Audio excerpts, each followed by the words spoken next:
For a man who generally has precious little to say, and even then says it only 2 or 3 times a year, Kevin Colbert sure had a lot to offer yesterday in Indianapolis. Good morning to you.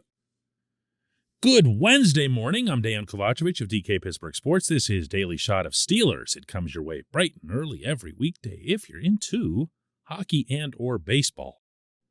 I also offer daily shots of Penguins and Pirates, where you found this. The NFL Scouting Combine opened yesterday, and Colbert did his annual turns out there with the assembled media, and among the many things that he offered that I found interesting were his disclosure that Stephon Tuitt does in fact want to play football in 2022, were his further disclosure that the Steelers might or might not be interested in having Tuitt back. At least he found a really, really delicate way to phrase that. It sounds like it might be a money thing. It usually does come down to money. And I'll place at the top of my own little pile when ranking all this his comments about JuJu Smith-Schuster's status within the organization as he again appears ready to embark on free agency. JuJu did a great comeback from the shoulder injury that he suffered. And much to our surprise, he was available to us late in the season in the playoff game.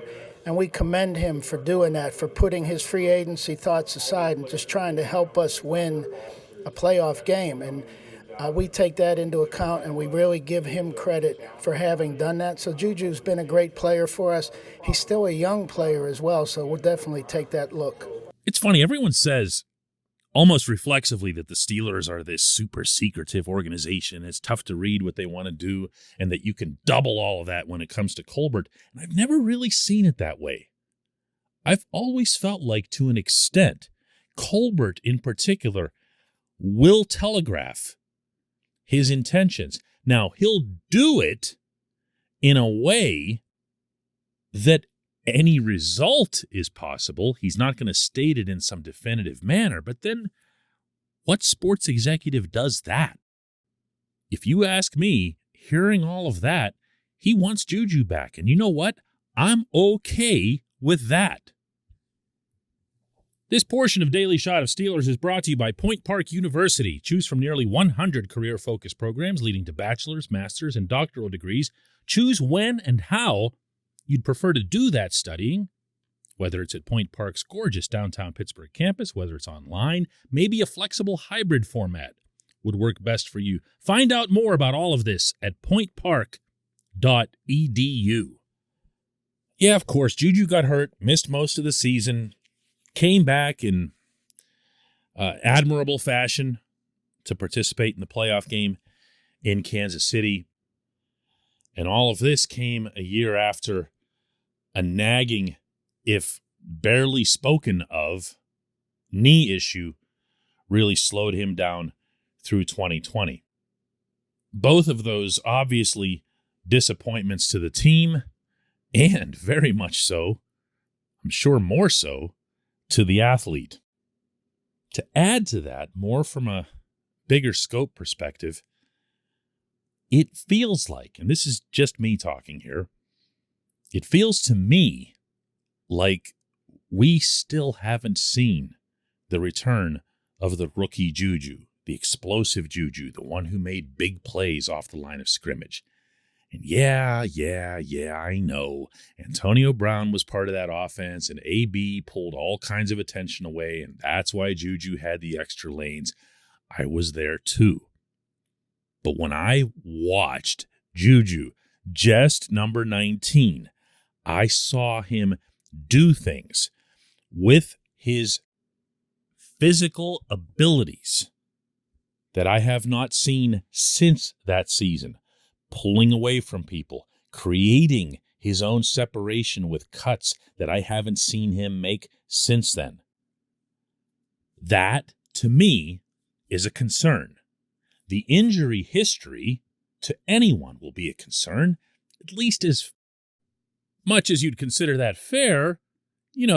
in the context of everybody also applauding that he's the team's most physical wide receiver by a broad margin, and he can be a part of an effective running game. Can't have it both ways. So what I've got on JuJu here as a stance in 2022 is really very little different than what I had at this time in 2021, and that's this. I don't believe you're going to see an NFL team offer him on the open market any kind of substantial contract. Why? Because we just witnessed this scene a year ago, and no one did. I also don't believe you're going to see a team go markedly higher than the $8 million that he got on that term from the Steelers. You can believe whoever you want, whether it's JuJu and his agent or the people associated with the Ravens and the Chiefs who denied hotly that they were in over the Steelers in the bidding. But the indisputable fact remains that he signed a contract for 1 year and $8 million, and he stayed right here in Pittsburgh in large part, and I believe him on this count, out of a sense of loyalty, not just to all the usual, Rooney family and Mike Tomlin and everything else, but also because of the medical staff that had done extensive work with him. That medical staff was entirely intact this past season and allowed him, and I'm sure deserved a lot of credit for his appearance there in Kansas City. I'm okay with a year and $8 million again. I'm okay even if it goes up a little bit. And the reason for that should be obvious. This team needs him. This team needs that player, even if he isn't ever again the rookie version of JuJu, the one that appeared in the Super Bowl 100th anniversary commercial with all those all-time greats, and you're thinking, whoa, this is going to become a living legend. This team could use just basic, plain old JuJu. Nice slot receiver, catches most everything that's thrown his way, throws his weight around without fear, contributes to your rushing attack. All of that seems like a pretty nice fit for Pittsburgh, in addition to what everyone on the inside will attest is an impeccable teammate. When we come back, just one question.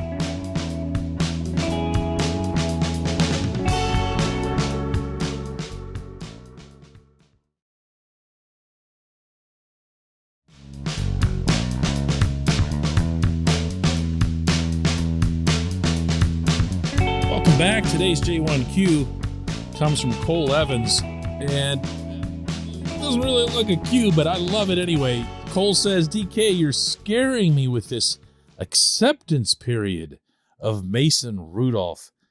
Cole, my man, what gives you the notion that I've accepted Rudolph? I don't really see it as accepting if you mean in the settling context, like, oh, well, Mason Rudolph's going to be my quarterback. I have accepted this, and I am just going to take my punishment and go on living a lie or something like that. I mean, he's an NFL quarterback. I think we can at least, all of us, agree on that much. He's been put in some weird, awkward, and in this franchise's history, unprecedented situations if you go back over his mostly tumultuous tenure here, unless you can rattle off some long list of quarterbacks who'd been slugged over the head with a helmet, falsely accused of being a racist, and I don't remember what all else, had his shoulder blown out later that same season in East Rutherford after he'd battled back and looked really, really good in that game, by the way. He's also never been an NFL starter with an NFL offense to call his own. And I see, hear, and read the responses when I've brought this up before, but I'm going to stubbornly stick by this because it's kind of a big deal. There are few team sports on this planet that are more scripted than the beautiful game of football. And there is no more important position on that field than that of quarterback. There is a reason that teams invest an entire offseason or even years, depending on how long a coordinator stays in place, in crafting an offense that is suited toward that quarterback. Hell, they'll even craft the offensive personnel to cater toward how that quarterback plays. Look at Baltimore. For that matter, look at Cincinnati. In fact, look at everyone other than Cleveland. They have a quarterback, they identify the quarterback, and they build an offense around that quarterback.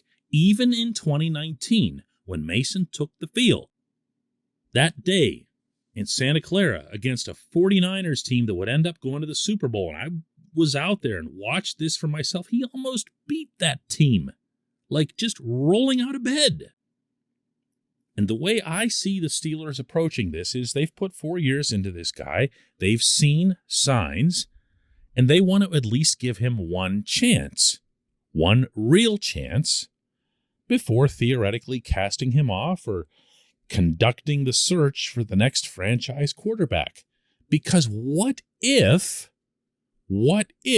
he's here? And go ahead and laugh. I don't care. I'm not here to be Mason Rudolph's defender. I can hear you. I can hear you.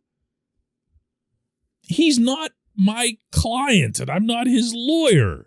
I don't particularly care what anybody thinks of him. But I do see logic in not overspending for a veteran quarterback right now, or really at any point considering some of the gratuitous pricing that's involved. I do see a whole lot of common sense in bypassing a quarterback in this draft when you know that next year's got a better class in that regard. Why tie yourself down to a youngster who's going to get instantly declared the next one? Who in this class is going to be that? Malik Willis? Kenny Pickett? No, sorry. And I'm not saying that to be mean or to tick off Pitt fans. I'm just, we're talking about franchise NFL quarterbacks here. Mason's probably not it yet either, but if they give him a fair chance while they also bolster other significant shortcomings on the roster, I am okay with that, because in one order or another, they're going to have to address quarterback, offensive line, defensive line, inside linebacker. From now until the end of time, you will have to draft inside linebackers. There's a lot of work they've got to do here. And Mason's an in-house solution to one of those problems, who has not yet gotten a full chance. That's all I'm saying. It's not a matter of settling for, what was the word you used, acceptance. It's not any of that. It's just, this is what it is. Is that acceptance? I don't know. I appreciate the question. I appreciate everyone listening to Daily Shot of Steelers. We will do another one tomorrow.